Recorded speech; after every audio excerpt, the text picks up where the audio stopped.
Hi, my name is Rory Munshine, and today I have the honor of welcoming our esteemed panelists to discuss civic engagement today. As the Y20 delegate for the inclusion track, it's very important to consult as many young people as possible into this process and ensure that our policy solutions are representing the vast majority of young people's perspectives. So we're excited to be working with the International Association for Political Science Students and GPODS, Envy Poll, and Global Policy Insights to be providing more information about some of the ways that young people are getting involved in the current debates of today.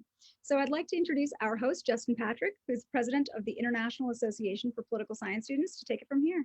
Justin, over to you.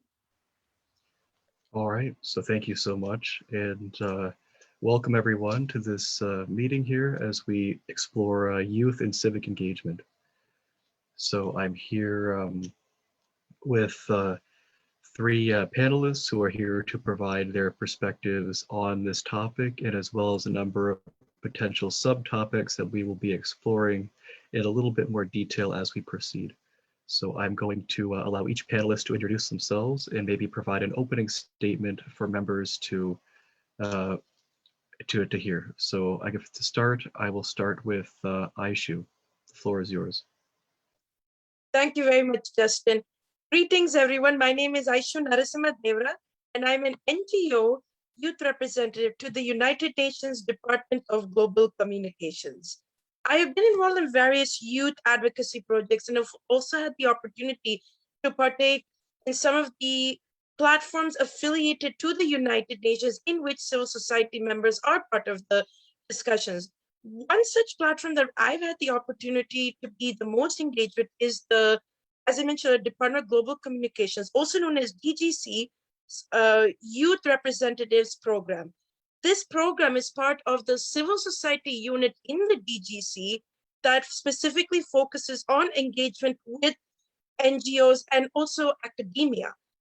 This has been a very unique platform because it's really given a lot of us a chance to meet interesting people, really go out and work with youth who are involved in many grassroots initiatives. Now, the DGC Youth Representatives Program consists of youth representatives to NGOs that are specifically associated with the department, ages 18 to 32, focusing on initiatives that are related to the United Nations Sustainable Development Goals. Now, within the Youth Representatives Program, you have the Youth Representative Steering Committee. Now, I know there have been many acronyms stated here, but as we proceed further on the discussion, I'll be more than happy to provide more information. So do apologies with that. Now, the Youth Representative Steering Committee serves as a liaison between the department itself and youth representatives all around the world, which there are over 500 of them, to advise the department on youth issues and engagement within the UN system. And I must say, I've always been very much amazed to see the work of my fellow colleagues. I'm always inspired by them. So this has been a very unique aspect of having civic engagement, which is through various agencies of the multilateral organization as the United Nations. And I definitely look forward to hearing what some of the other panelists as well have to share about their experiences with civil society engagement. So I thank you very much, and I pass it back to you, Justin. All right, well, thank you so much. Next up, we have Rebecca, whenever you're ready. Hi, everyone. My name is Rebecca Birkenstein, and I am currently working in the field of higher education as both an instructor and as a support staff member at a local institution here in the United States. And to me, local is global and global is local. And so it's really key and important that we understand that our voices, each individual voice, is important, heard, and empowered. And how we can do that is by formulating safe spaces for educational growth and empowerment. So I think that, I've also had the opportunity to do grassroots campaign work throughout the city of New York. And I think that is also a place where people don't believe they have any power or say.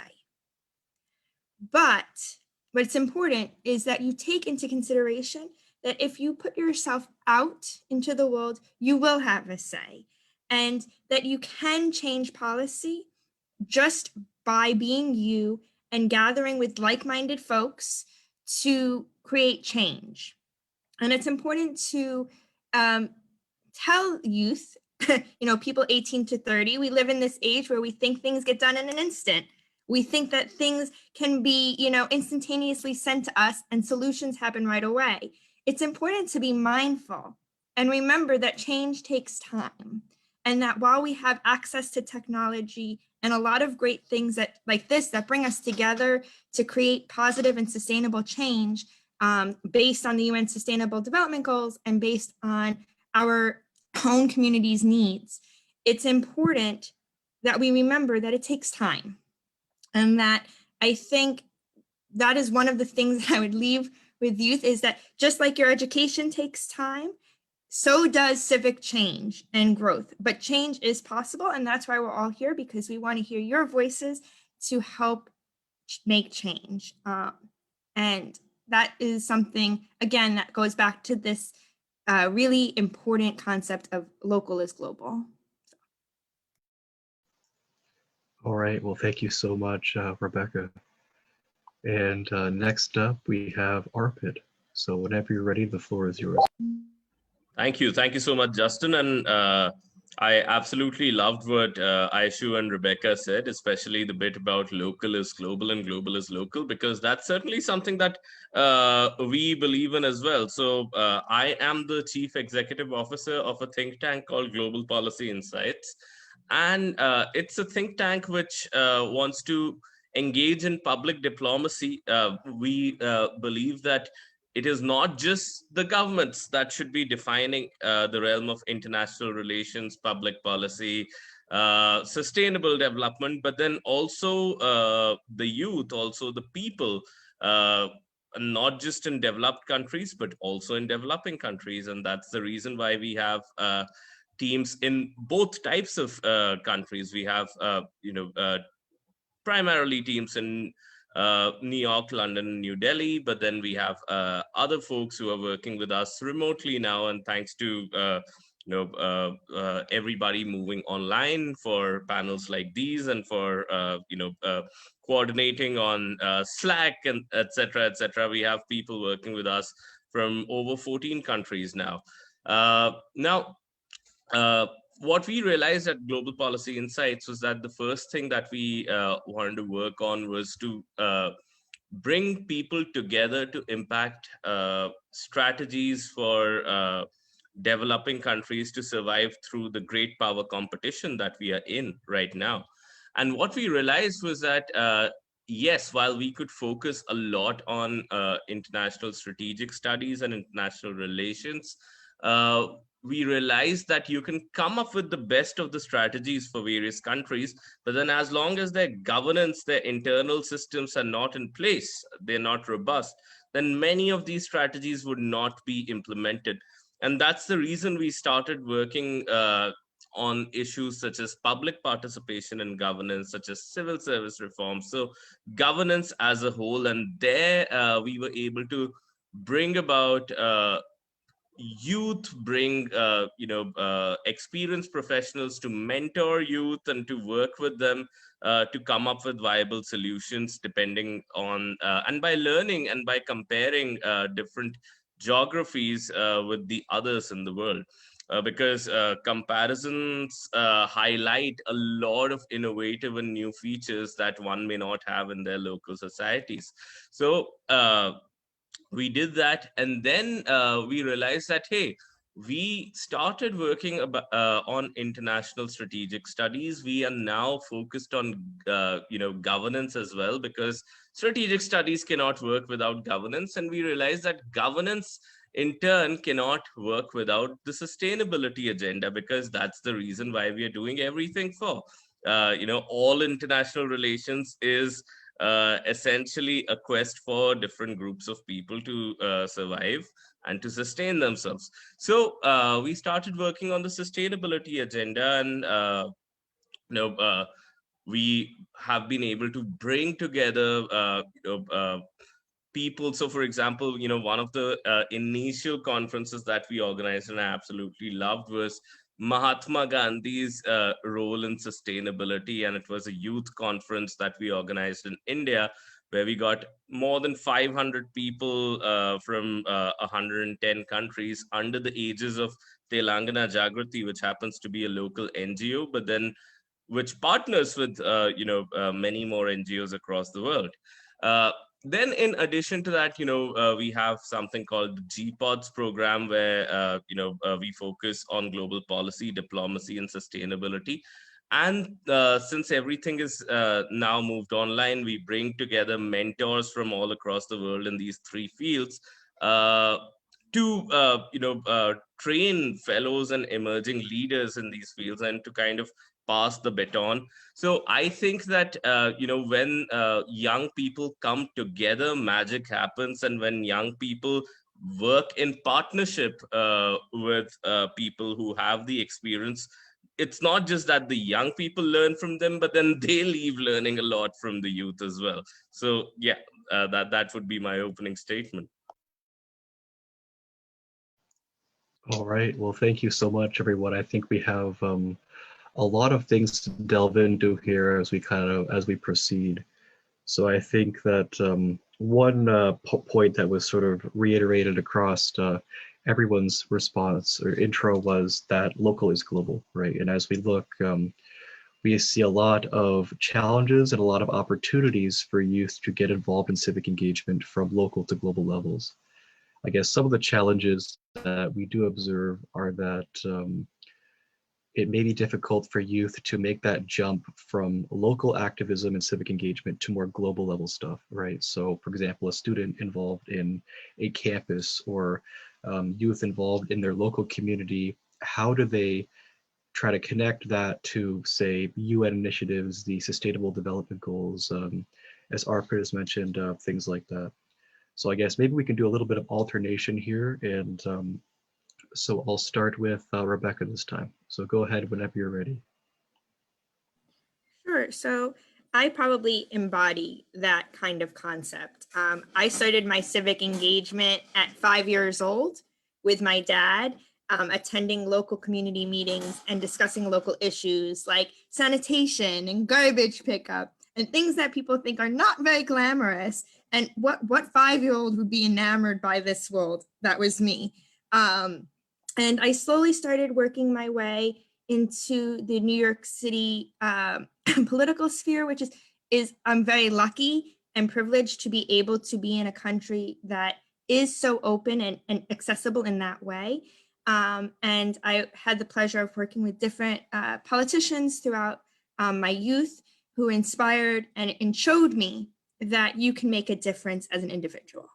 And so I think I was very gifted, I was given a very big gift and a very big responsibility, even starting at 5 years old, and understanding how the government works. I understood how elections worked. I had the honor of being a poll watcher. So I got to go in to see them open up these ancient machines and tally votes. And I think that inspired me to understand that this world is bigger than an individual, is bigger than even your community, is bigger than your family, and it's much bigger than that.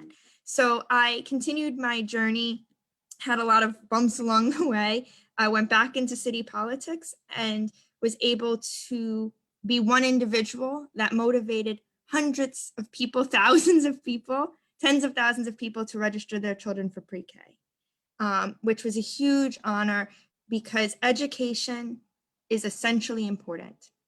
And this linked to my research area of interest, which is education and education policy, both your traditional education as well as other types of education, arts education globally. Today, as an instructor, I teach a course in human security. And in that way, I believe that I can show students that these issues that we think of that are very distant or maybe very distant are actually very close to home and have ways you can connect. The university I work at is a partner at the United Nations. So we get to bring students to the United Nations for tours and briefings. And so to really help be, I find my journey, my passion is to be the bridge to showing people, how do you take your privilege? How do you take what you've been given and share that? And I think what you have to remember is not to be discouraged. Just because I've had times where my candidate doesn't win an election. It happens. And what do you do the next day? You pick up, and it doesn't mean your passion disappears. It doesn't mean that what you want to happen doesn't happen. It means you have to think twice and harder and stronger to come up with the next solution. Because there are other individuals just like you someplace else looking for the same thing. So really starting, in just talking to your friends on Facebook or TikTok or Instagram or whatever social media thing you use, that can build a community of voice that stretches from the United States across the world. As we saw last year at this time with the explosion of the Black Lives Matter movement in the United States, that movement motivated movements across the globe.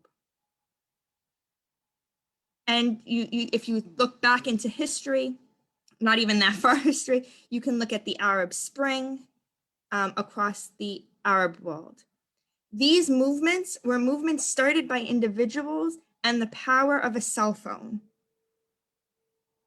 This is where we have the intersection of technology and human manpower.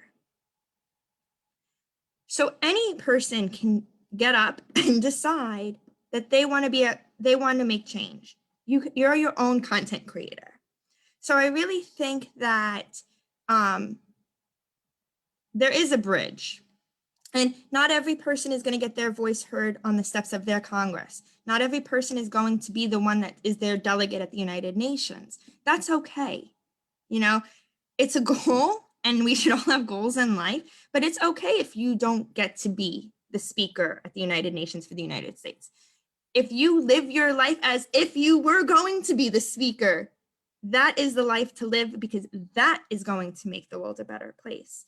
So I think that really, I guess some key takeaways from my little blurb of speaking is to understand that basic things like garbage pickup and sanitation and things that people take for granted are things that people in other countries do not take for granted. That is important, and you need it to survive. The second thing is that you can be your voice, and you can there's motivation right here at the palm of your hand. And there's a community and a network of people that want to support you.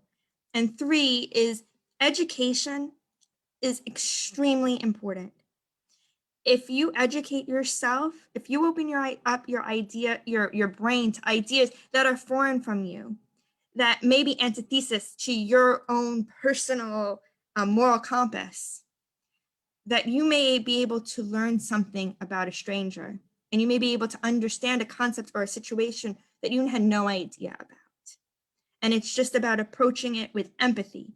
And then there you go. You have somebody across the line from you, if it's a Democrat versus Republican thing in the United States, or you may have the option to have bilateral conversations with people in countries around the world, and that you can learn from. So I think it's just important to, eat up every opportunity you get, but live each day like you're eating up every opportunity you get. And yeah. All right, so thank you so much. I think we also have quite a lot to think about there. And next up, we have Arpit. So whenever you're ready, go ahead. Sure. Thank you, Justin. And I just build a little bit on the local is global thing, because that seems to be something that is really, really important. Now, think about the times that we are living in right now. Think about, a strange virus that develops in a particular locality spreads out throughout the world and creates a health crisis. think about two communities somewhere in the MENA region, facing water scarcity due to climate change, uh, coming into conflict and conflagrating a full-scale global you know full-scale global conflict between two countries, and the whole of the world getting involved into that, with ripple effects into financial markets, into consumer markets, etc., etc., etc. So we are living in a world which is not just interconnected in a hypothetical or imaginary way, but then it is interconnected in a very, very real manner. And anything that you're doing at a very local level has first order, second order, third order effects out there in the globe. It's almost like, you're living through the butterfly effect all the time. But there is a good aspect to this as well. If some of these problems, they have these rub-off effects across the world, that also means that local innovative solutions will also have positive externalities and positive rub-off effects throughout different communities in the world. Just the way that a particular community has dealt with COVID-19 would inspire other communities to learn from them and to adapt, just the way that one community figures out, let's say, waste management by using digital technology, and just a year down the line, you see a whole nation managing their waste based on some of these fundamental principles innovated and perfected by a particular community, and soon the world following that. So the idea is that local and global are very much the terms that we use now, but then that sort of a spatial scale is becoming less relevant as we go. Now, in terms of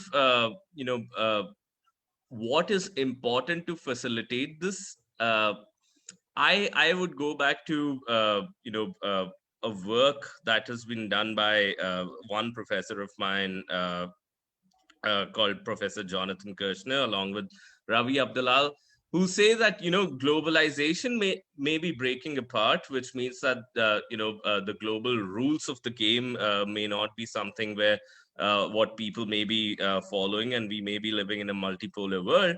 But at the same time, internationalization is not going to stop, and with technology, with our communication channels, we are as human race inevitably going to be a lot more international. I think on this call only right now we have 2 to 3 nationalities represented, and amongst the audience maybe many more.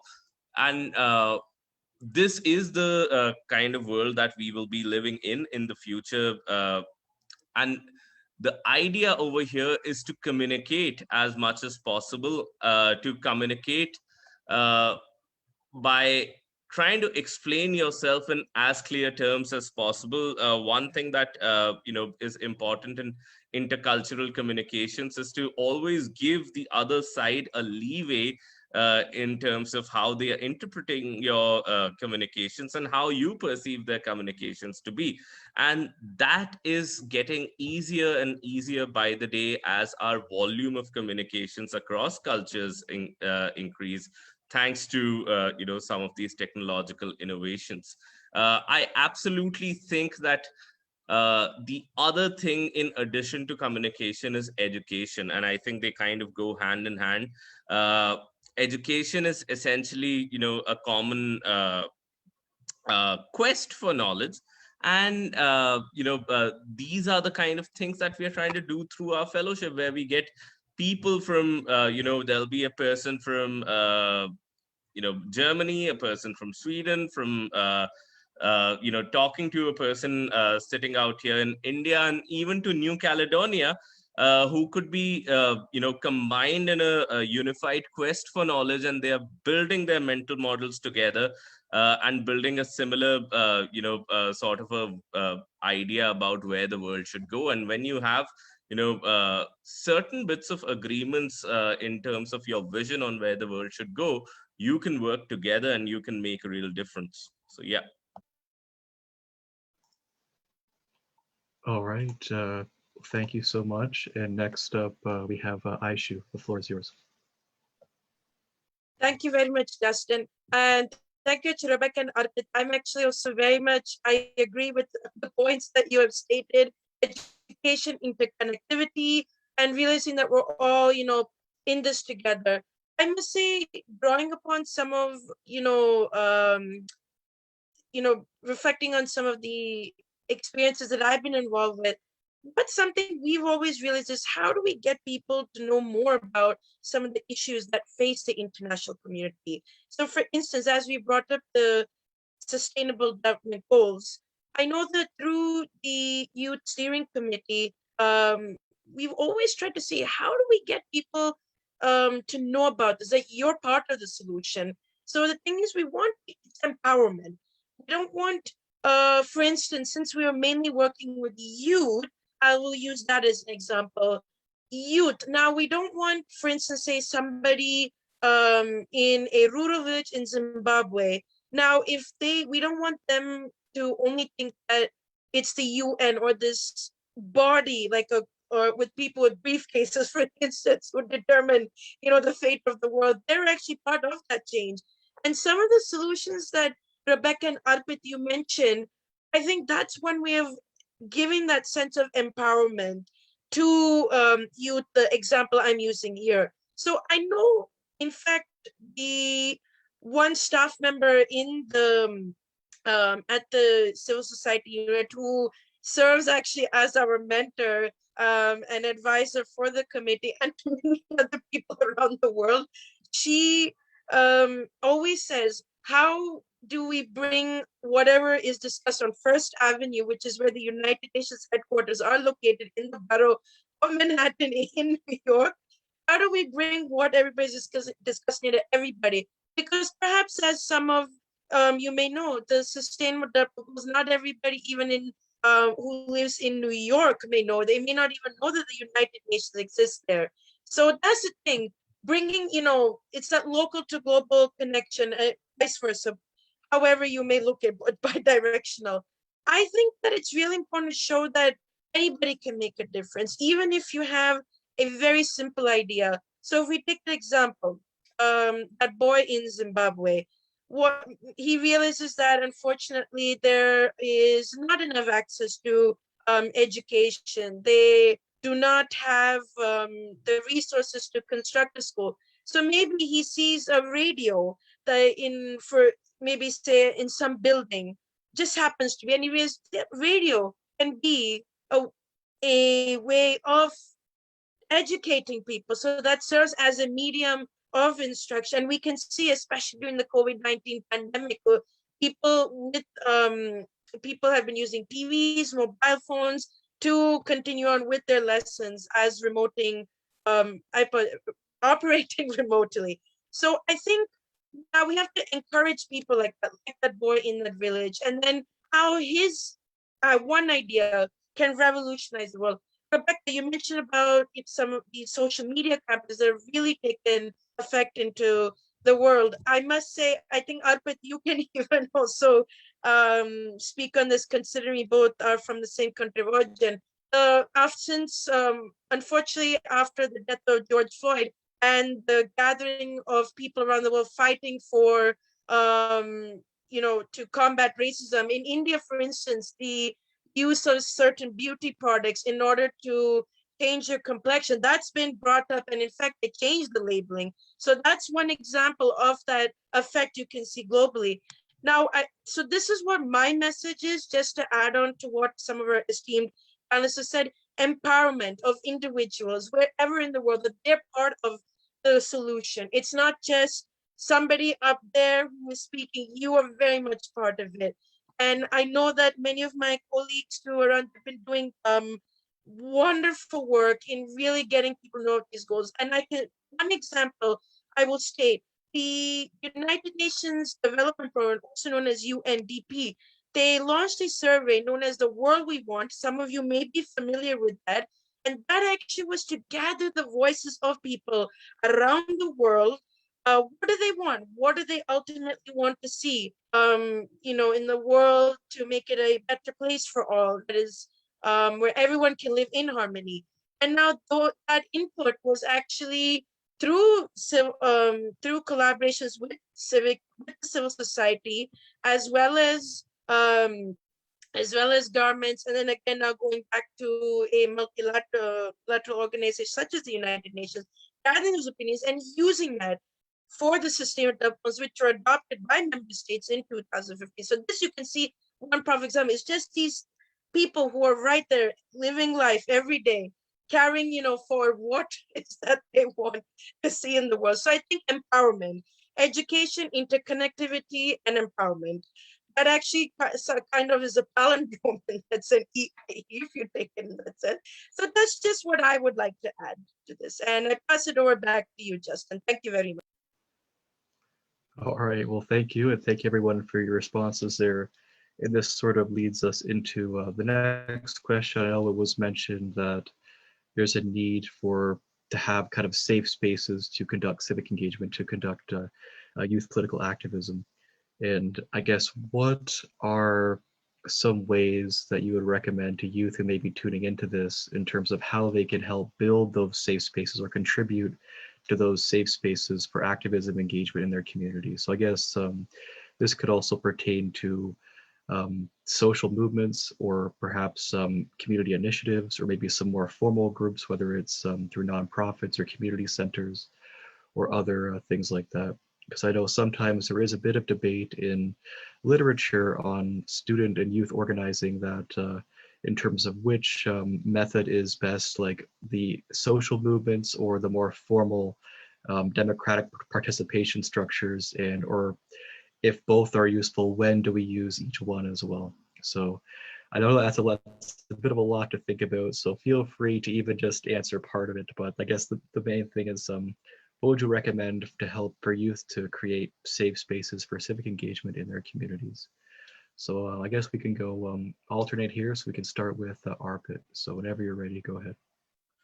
Certainly. Thank you, Justin. I think the question of creating safe spaces is a very important one, because no matter how much you can connect people, if you do not give them space, the right kind of spaces to,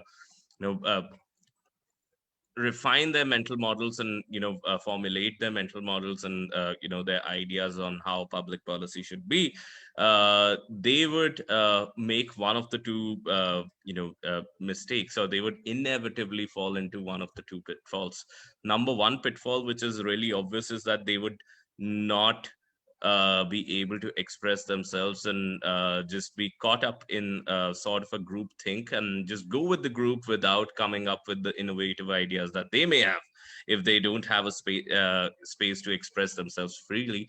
The other the other bit, which is very similar, is that the whole of the group in itself could be just bounded by the limited ideologies of the time. And if you don't create a space where you could think beyond the existing ideologies, or the existing circumstances in which mental models develop, then you're probably going to be making the same sort of mistakes over and over again, and there's limited room for innovation. I think that while there could be different types of safe spaces that you could construct, the first thing about constructing safe spaces is to lay down certain basic rules, and lay down certain basic rules around what are the things that would go uncensored, or what are the things that we would educate people on when they make a particular mistake while discussing a particular topic. what are the things that we would want to, help people understand better, not just by education, but then giving them some real life experiences.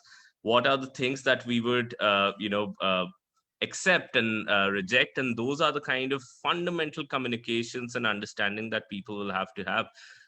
So, for example, without naming any organization, yesterday I saw a particular undergraduate college uh, posting out on Instagram that there were these two people who made inappropriate comments about a particular community, and that's why we are throwing them out of our undergraduate youth group or something like that.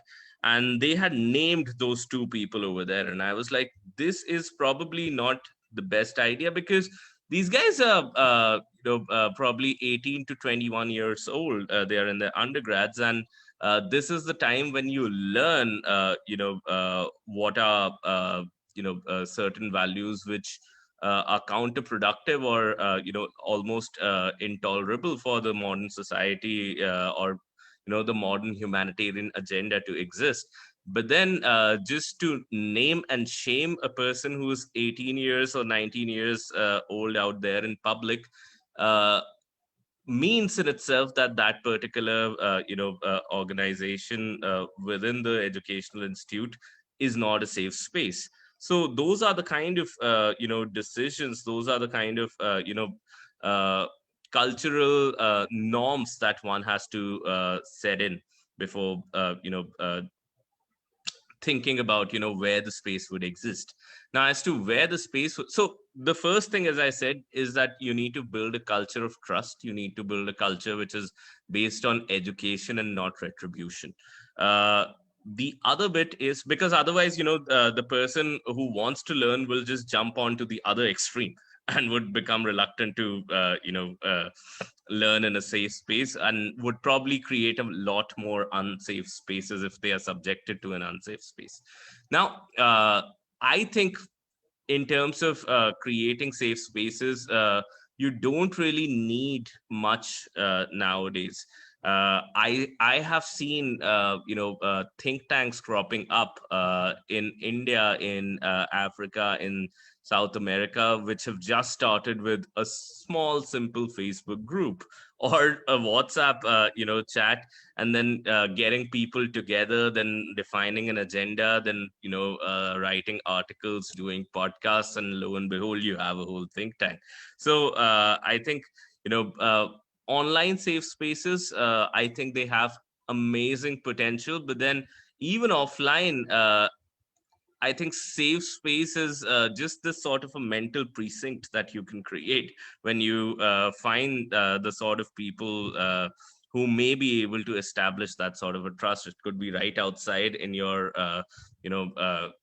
little block, or it could be dispersed amongst people sitting in one city in India and across the continent, let's say in Africa. So it's more of a mental precinct now, is what I would want to say. Okay, thank you so much. And next we have Aishu. Floor is yours. Thank you, Justin. I agree with what Arpit said. Having rules, that structure, and having that sense of mutual respect. Those are actually some of the most important aspects in having a safe space. And as you mentioned, it's not just in the virtual space, but also the physical space. I know, unfortunately, now many operations are virtual, but also in terms of thinking of a physical space, the main thing is ensure that nobody, it's not in a conflict area. And I think this is a bit more relevant to certain circumstances. What was I'm happy, one example actually I saw on the BBC, there was this one boy who regrettably is visually impaired, but this was in Yemen, and which perhaps you may know is a conflict region right now. And the segment was featuring is how he was trying to galvanize people in his class to still learn. And it's actually, unfortunately, in some old, like, dilapidated buildings. but it's that spirit of resilience and still creating that safe space in despite all the turmoil that is around. So I think, just being that leader and never losing faith that there will always be a safe space regardless of the circumstances. Those are some also additional key aspects to take into consideration. Never lose hope in what you are starting. I definitely do agree with what Arpit said. A lot of these movements, just with even a simple Facebook group or WhatsApp group, you can start a whole movement. And I must say, in some of the groups that I've also seen, I've always just absolutely inspired and amazed as to the energy they all possess in, fighting for a better world. So I think the main thing is that never lose faith. So you have people in those groups who believe in the mission and the belief that things can be better. That's something we always should keep in mind. And as we calling out people also, call out culture, that's not something ideal. The thing is, if you want to make a difference, be polite. Some days people may get angered, and we understand your anger, but remember that anger actually will be it'll be futile. So turn that anger into a force, for good. Make that, if you're upset with something, don't get upset, just do it and be respectful. That's ultimately what it is. We all want to make a difference, and just be kind. As in the fairy tale Cinderella, her mother says, have courage and be kind. That's all there is. So those are just some of the aspects in order to have a safe space. And I believe it can be both virtual and physical. You should always be creative in the outlets you have for outreach. I think they all add to the, how should I say, they all add to further outreach and in really getting your message out there. So have courage and be kind. I will end on that note. So I pass it back to you, Justin. Thank you very much. All right. Well, thank you. Both of you very wise words. And next up, Rebecca, go ahead. Hi. So thank you, Arpit and Ashnu. I really feel connected to this conversation and to what we're talking about. And inspired, I think, is the right word. I think Ashnu hit on the word that we're all touching on, but not necessarily saying, is that you have to be inspired in order to inspire others. And you also have to understand that you have ideas and you should respect and discuss and learn and educate yourself around those ideals, whatever that topic may be, as simple as garbage pickup or as complex as bilateral relations between two countries that have never spoken to each other or have not spoken to each other for 50 years, which is not that long ago. But when we talk about when we talk about bilateral relations between countries, 50 years is like 100. So I think that's something, I think that my colleagues on this panel have really talked about this safe space creation. So I think I may take Justin's question about which of these kinds of a social movement or a democratic movement, what works. And when do you decide and who decides? I think that in reality, both types of movements are needed for each other. You can't have, there's generally some sort of sticking point that is potentially government made or socially community made. Something like, there's a lot of hot button issue topics, and this is not a topic conversation, so it's hard to pick. But just for instance, they say your community does something with your school and you don't like it. Maybe they say girls have to wear long sleeve shirts in the wintertime. In the summertime, right? It's uncomfortable. Nobody wants to wear a long sleeve shirt. Maybe it's not culturally, maybe you're not culturally aware, or maybe that's not something you're used to. So there may be a social movement where students may get up out of their seats, as we saw a lot with the climate change movement across Europe. People may get out of their seats and leave school. Now, I'm not advocating for leaving school, but I'm advocating for that kind of energy and for that kind of manpower and purpose. And when you have hot topic issues such as the Black Lives Matter movement and the unfortunate death of George Floyd, those movements sparked conversation. And that conversation is what is extremely important, is the epitome of public policy. So that social movement shouldn't just, it ebbs and flows. Social movements ebb and flow, but it's not about the social movement ending. That work is continuous.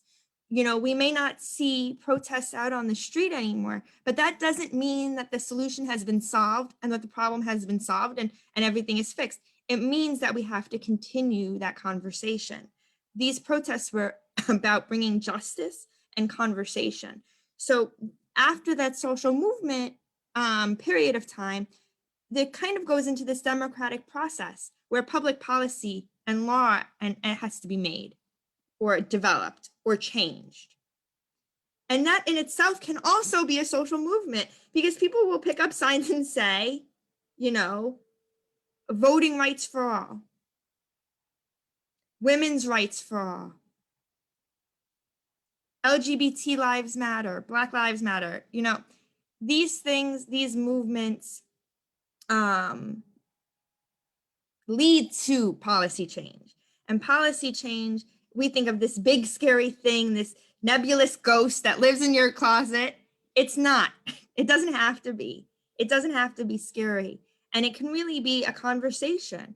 And I think that social movements that we've seen in the last, year, 2 years, despite COVID, mind you, despite a global pandemic, that will make change. I think that's really important in our conversation. And as I said, there's tons of hot button issues that make, especially in the United States, there's tons of issues, right? Women's rights, abortion rights, healthcare, education, voting rights, COVID. The list goes on and on and on. And I don't want to offend anybody. I don't mean to leave anybody out or offend anybody. That's not my thing at all. But I think that, it's important that we acknowledge the power of social movements. I think sometimes we forget that power is there. And once the protests end, we turn off the TV and we forget. And that is what we shouldn't do. Just because we're not out on the streets every single day doesn't mean that issue still doesn't exist anymore. That issue is still prevalent. The issue is still real. And that's when I think this idea of opening up dialogue in safe spaces, which can be, through Facebook groups or WhatsApp, or as I said, TikTok and Instagram, these are all things that people are using. And I think that's when the real work begins. It's great to see people mobilized on the street, and that takes work and effort and is extremely important. But the hard work begins when we got to get all of these thoughts and ideas on paper to have that conversation and make change with politics. And I think that the other part of this too is to remember that what a country says isn't necessarily what their people think. And I think that that's something, growing up in the United States, growing up in New York, I'm very lucky. But growing up in the United States, a lot of people or a lot of you may not have had access to such a diverse population. And you may not understand some of the rhetoric that has been fed to you. But it's important that you understand that the world is so much different than you think it is. And that there's beauty in all of these places in the world that we've been told in the United States are bad, in quotation marks. And that there are people there that are just like you, fighting the good fight, wanting to say, I believe all women and girls should have an education. And that's something we're thinking here, and that is being thought in all 180 plus countries of the world. There are people on the ground in all of those countries just like you who's saying, I want to go to school. I believe women should be in school. Why does my mom doesn't know how to read? That's not me. And so that all starts in a social movement, but it must translate to policy work and change in laws and government restrictions. So I hope I answered your question. Thank you. And yeah, wise words as well. So I guess our next question involves, I guess, one of the points brought up about governance and how that relates to civic engagement. So we're particularly focused on governance at national and international levels here. So what would you recommend for increasing youth civic engagement in national and international governance? So let's, we can start this time with Aishu. The floor is yours. Thank you, Justin. I think in order to have actually that youth engagement more and for the impact to be in policy changing governments, have more of these dialogues. Have, for instance, actually, as Rory mentioned at the beginning of the program, having delegates with Y20 as serving, that's one platform as an example, having official representatives where you have these youth going to some of these remote areas, really trying to reach marginalized youth. That's one way, and then bringing back the voices. I know that the UN also does have many of the, I believe there are at least 20 or 30 member states around that range, where they do have delegates serving, representing their respective governments who attend a lot of UN delegation meetings, serving their member states and the youth constituents. So that's definitely one way, which I know there's also a greater push for more member states to include that. Another example would be having these actual dialogues with some of the policymakers where I know that there are many youth advocates around the world who have had a chance to be on panels, really listening to the voice of youth. I know through some of my experiences with the Department of Global Communications, we've had a chance to really hear from some of these high senior level officials, and they've actually took an interest in listening to our voices. So really creating that space. And I know one example is, just because I have experienced it myself, I would like to share, is the DGC Civil Society conferences, which includes NGO representatives around the world convening, discussing a particular theme. The previous conference was right before the pandemic in August 2019 in Utah, United States of America. And I know that some of my colleagues and I on the team had a chance to speak to one Undersecretary General, and she actually was very much interested in what are some changes, what are some ways to make this happen. And now that was because of a Civil Society conference, that opportunity was given.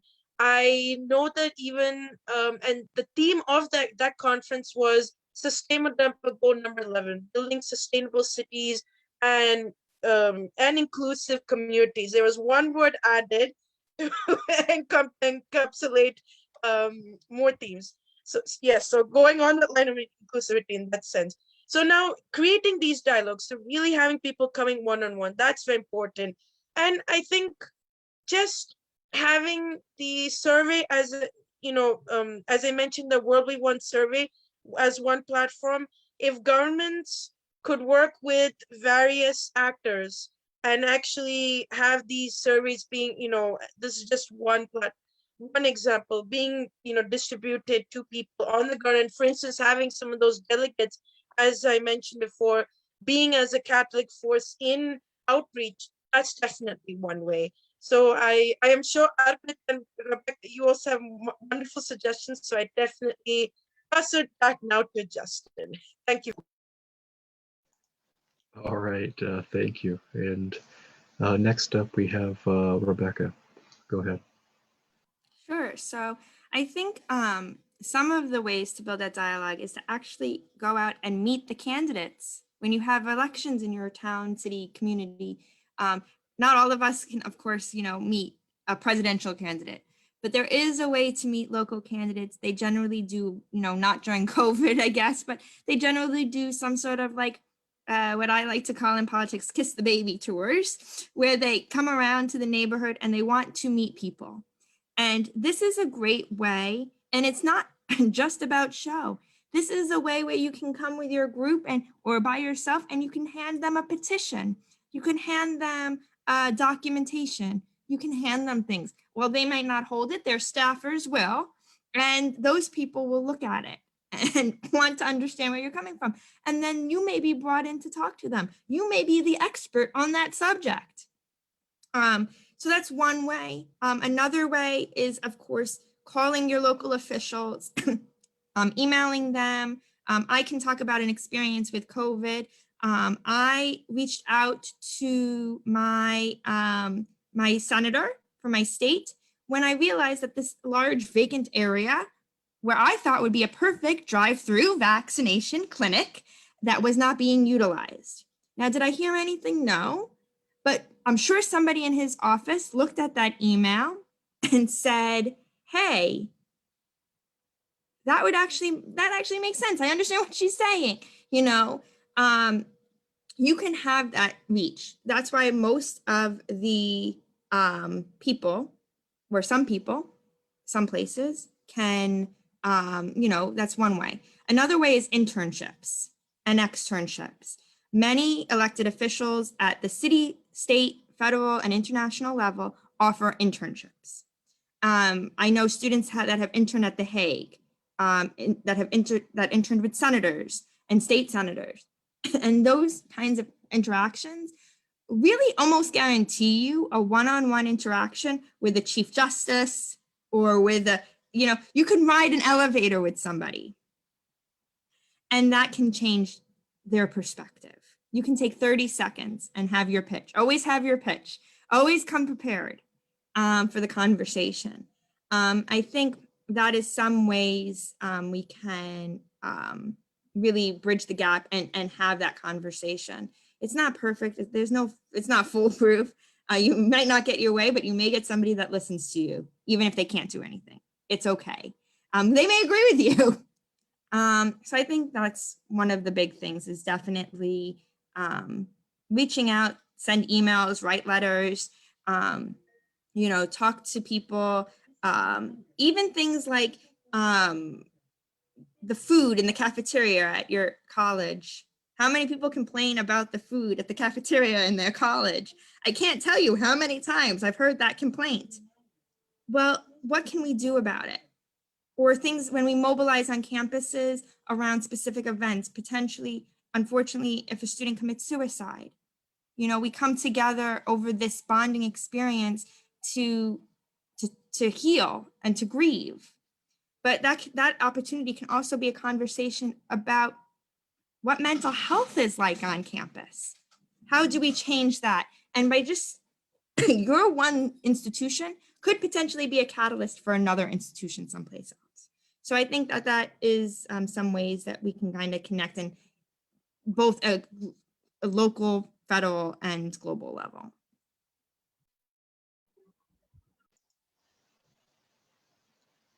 Okay, thank you. And next up, we have Arpit. Now, just like to remind folks that just to focus on the national and international governance there. Thank you so much. Arpit, the floor is yours. Thank you. Now, see, the thing is that this is a very difficult question. I mean, it's easier answered theoretically, but then practically it is a very difficult question. And especially when you look at youth coming from developing countries, you'd find them saying that, I try and call my representatives or my legislators, but then there's nobody who'll pick up that call. I might want to meet them, but then there's just so much security around them that I would not be able to just get through. I might want to intern with them, but then I may not have the right connections for somebody to put in a good word and get an internship with them.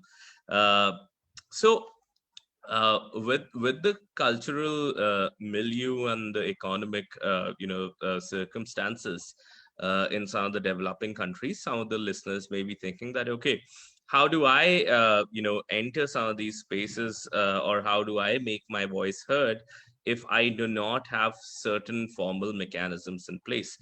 uh, First thing first, there's nothing as good as formal mechanisms. I remember that I attended this thing called the International Youth Leadership Assembly. I believe that Aishu was also probably there, a few years back.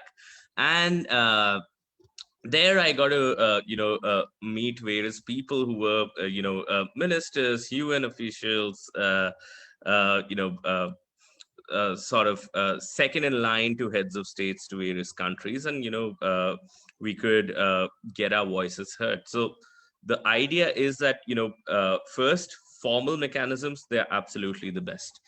The second ones are, and I would quickly give two examples from history that you can create your own mechanisms, and maybe these examples may seem a bit too outlandish or a bit too much, but then just for their theoretically instructive quality, it's worth understanding them. Look at how United States as a nation developed. The United States government, earlier in history, when it had not declared itself as a nation, the Congress would meet in Philadelphia, and people would delegates would come from all across the country, and they would meet with each other, discuss how a nation should be, how the legislature and how the constitution should look like, even before they got any sort of legitimacy from across the world or from the colonialists. There were people like John Adams, Benjamin Franklin already going out on diplomatic missions, even though the United States did not really have a formal foreign services cadre. So it's not as if when the United States became a nation, diplomacy and the diplomatic corps had to be reinvented. They already had something in place, or the legislature had to be reinvented.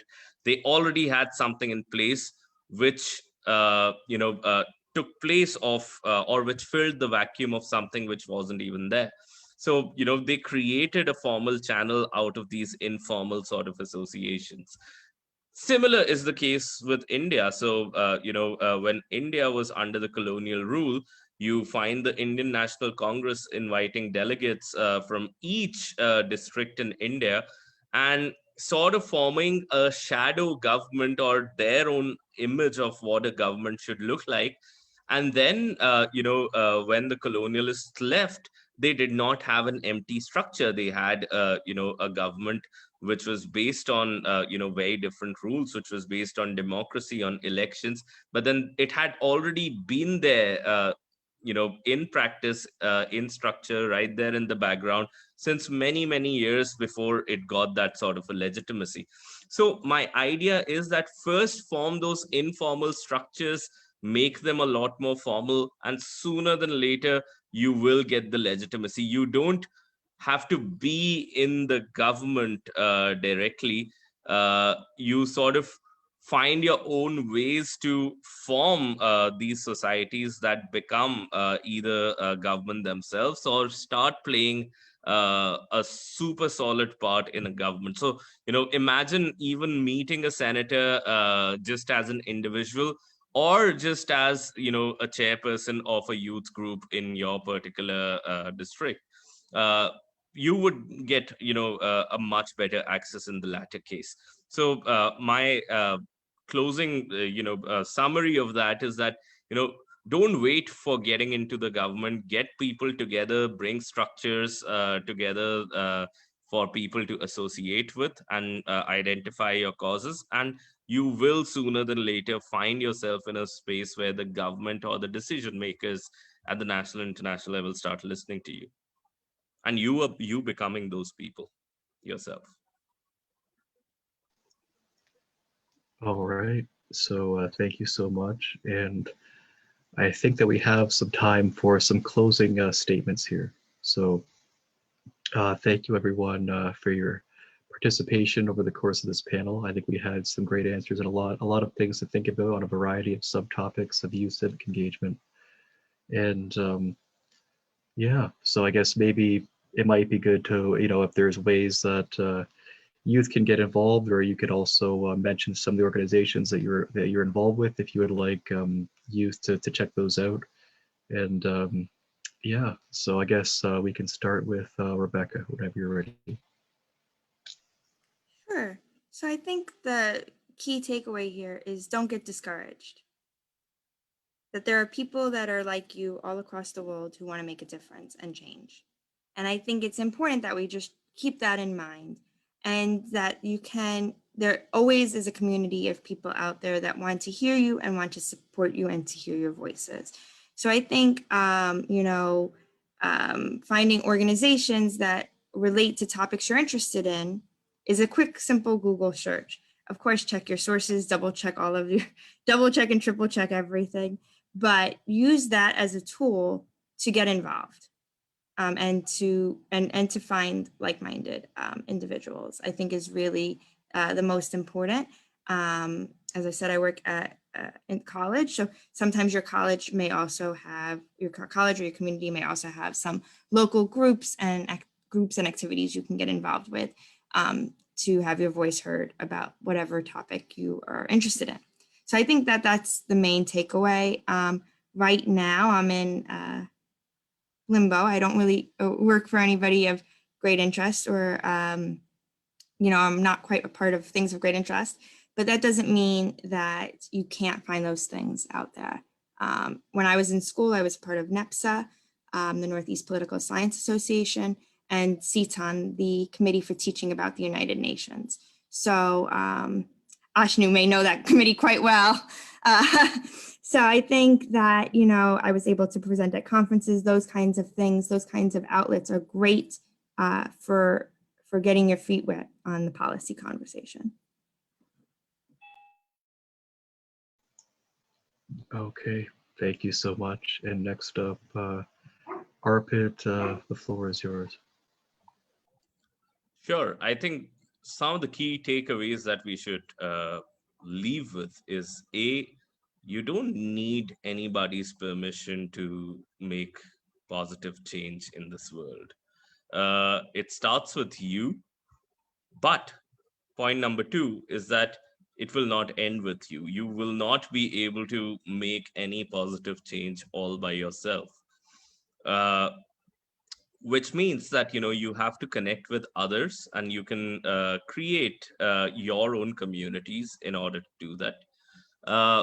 The third very important thing, as Rebecca also mentioned, that don't feel disheartened, don't feel limited by your current resources, your current levels of influence, your current levels of power.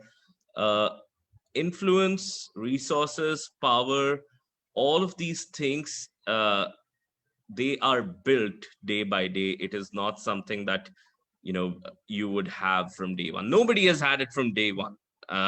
People in high positions of power, whether they're doing good, whether they are doing bad, they've all mustered resources, influence, and power over time, and so can you. So the idea is that do not be disheartened by any of that. And finally, the important bit is that keep an open mind, be humble, and always be open to updating your mental models, because that's what education is all about. The more you know about the world, the better decisions that you can make. So I think knowledge and the right sort of knowledge is really, really important when it is combined with a strong will to do something and a great community to do something with. Okay, thank you so much. And Aishu, it looks like you have the closing word here. So Whenever you're ready, go ahead. Thank you very much, Justin. I agree with Rebecca and Arpit. Never give up. Sometimes it may seem difficult circumstances, but you just have to persevere. That's all it is. Sometimes, you know, it's just through that perseverance you'll be able to achieve your goals. So just believe, keep on going. I must say that in terms of being involved with different endeavors, if you know, if you're passionate about a particular topic, see how you, if there are any organizations that whose purpose is aligned with your goals, and also see if you can join with some other you know, advocates who are also passionate about the same cause, and it's always fun to do it with friends as well. So definitely Arpit and Rebecca gave some wonderful suggestions. With regard to the DGC Youth Representatives Program, for anybody who is interested, please do visit un.org/civil society. The website once again is un.org/civil society. It'll have all the information that you may be interested in with regard to the Youth Representatives Program, including the steering committee. If you would like your NGO to become associated with the department, all the resources are there. And I do actually, Rebecca, know the committee you mentioned. They're a wonderful organization as well, focusing on education for global citizenship. And as you mentioned, it's very important as well that we have that, because ultimately, you know, it's the values that you are instilled with at a young age that carry you forward later on in life. I know throughout this discussion, we have mentioned many aspects of that, being open, being embracing diversity. So definitely incorporating that is what is a beacon of hope. So, you know, definitely I thank you everyone for providing us opportunity to speak. And as American anthropologist Margaret Mead once said, never doubt that a small group of thoughtful, committed citizens can change the world. Indeed, it's the only thing that ever has. So thank you very much to all of you. And we definitely look forward to carrying on the conversation for the world that we wish to, that we envision. I pass it back to you, Justin. All right. Well, thank you, and thank you, everyone. And I think that we've definitely sent a message out to youth around the world who are looking to get involved in their communities. So with this, I guess we could end with maybe some words to just encourage folks. And if you're a political science student and you'd like to get involved, then the International Association of Political Science Students would definitely be there to help facilitate that. So feel free to check out IAPSS.org, and also the Y20 initiative, especially about getting involved at national levels. So If I could I speak know to a lot that, of, Justin. okay, go ahead. Yes. Thank you guys so much for having this wonderful panel on civic engagement. You know, it was very, very, very engaging, and it was so interesting to hear about the different ways in which people have gotten involved. It's important to clarify that the Y20 is an exercise in diplomacy. It allows the young people to create resolutions and proposals to submit to the G20. So although we've heard about different tiers of engagement, it's important to remember that through the Y20, our connections are on the federal level. So we would like for us to orient the discussion around federal advocacy and ways that we can make our country into a more sustained and a more inclusive country. So we would encourage you to get involved with our Y20 initiative in many different ways, through our hubs, through our survey, and let us know what you think we could be doing to create more inclusion. So the way in which you can express that opinion is through the survey and through checking out some of our other listening engagements, which we will be providing on our Facebook page, which is right here. And we're very excited to be engaging with all of you as much as we can to ensure that our policy proposals are reflective of your experiences and for your goals for what we can do to build back better, not just as a country, but as a G20 and as a world. So we thank you so much for tuning in today, and we look forward to engaging with you soon. Thank you so much. All right, thank you, and take care.